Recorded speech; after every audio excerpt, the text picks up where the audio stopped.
Matapos kong masusing suriin ang impeachment complaint na inihain ni Lisa Largosa Masa et al.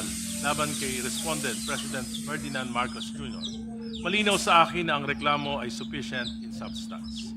Batay sa pamantayan ng prima facie sufficiency. Linawin natin, hindi pa natin hahatulan ng Pangulo. Ang tanong lamang ngayon ay ito, kung mapapatunayang totoo ba ang aligasyon, may nagawang impeachable offense ba ang Pangulo? Ang sagot, oo. Ang reklamo ay hindi puro opinyon o konklusyon.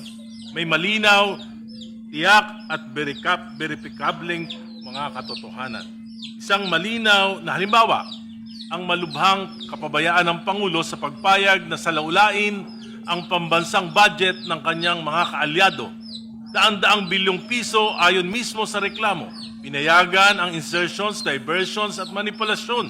At sa kabila nito, nilagdaan at ipinatupad ang paglalabas ng mga pondong ito. Ayon sa reklamo, pinahintulutan at nilaglaan ng Pangulo ang paglalabas ng bilyong pisong unprogrammed and appropriations, mga pondong walang tiyak na pinanggagalingan na ginamit umano sa ghost projects, substandard infrastructure projects, at maanumalyang flood control. Hindi ito simpleng pagkukulang. Ito ay systematic acts na tuwirang pumapasok sa betrayal of public trust.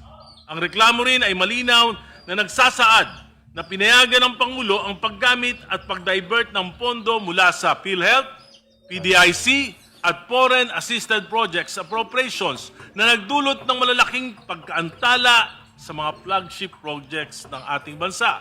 Metro Manila Subway, PNR Elevated Rail at iba pa. Ang epekto nito, bilyong-bilyong pisong nawala dahil sa commitment fees, penalties at price escalation. Ito ay tunay na perang nawala, tunay na oportunidad na nasayang at tunay na pasaning ipinapataw sa mamamayang Pilipino. Ang reklamo ay malinaw na sumasagot sa mga batayang tanong. Sino ang gumawa? Ang Pangulo. Ano ang ginawa? Pinayagan at nilagdaan ang budget, manipulation at anomalous releases. Kailan? 2023, 2024 at 2025 GAA. Paano? Sa pag-aproba ng releases at kabiguang pigilan ang diversion ng pondo. Higit sa lahat, may direktang ugnayan ang mga gawain ito sa impeachable offense na betrayal of public trust. Ang mga aligasyon ay grabe. Tinatamaan ang public interest, sinisira ang constitutional order at winawasak ang tiwala ng mamamayan sa pamahalaan. Kung mapapatunayang totoo ang mga ito, may nagawang impeachable offense ang Pangulo. Iyan lang ang dapat nating pagpasyahan sa yugtong ito. Dapat bigyan ng pagkakataon ng mga nagrereklamo na magharap ng mga ebidensya, magsumite ng mga sworn statements at mapatunayan ang kanilang mga aligasyon. Kasabay nito, dapat ding bigyan ng pagkakataon ng Pangulo na ipagtanggol niya ang kanyang sarili. Ito ay hindi pag-uusig. Ito ay due process. Ito ay hustisya para sa nagrereklamo, para sa Pangulo, at higit sa lahat, para sa mamamayang Pilipino na may karapatang malaman, pinabayaan ba? May ginawa bang kasalanan? Pinagnakawan ba tayo? Kapag pinatay ang investigasyon, kung pipigilan ng komiting ito ang pag-usad ng investigasyon, ang magiging imahe ng Kamara ay may pinagtatakpan. Lalo na't maraming mambabatas ang di umano'y nakinabang.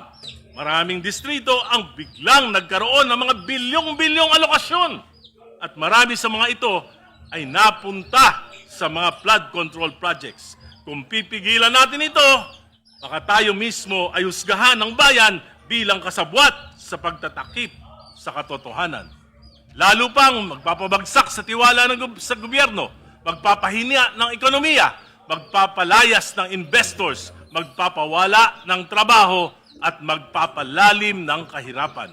At sa susunod na tagulan, sa bawat baha, sa bawat dilubyo, sa bawat buhay na malalagas, tayo ang sisingilin ng mamamayan. Madam Chair, hindi natin dapat katakutan ang katotohanan. Ang dapat natin katakutan ay ang pagtatakip dito. Payagan nating umusad ang investigasyon, hindi para sa Pangulo, hindi para sa sa atin kundi para ipagtanggol ang konstitusyon ng Republika. Maraming salamat po. Welcome back to my channel, guys. Dr. Avi Vlog.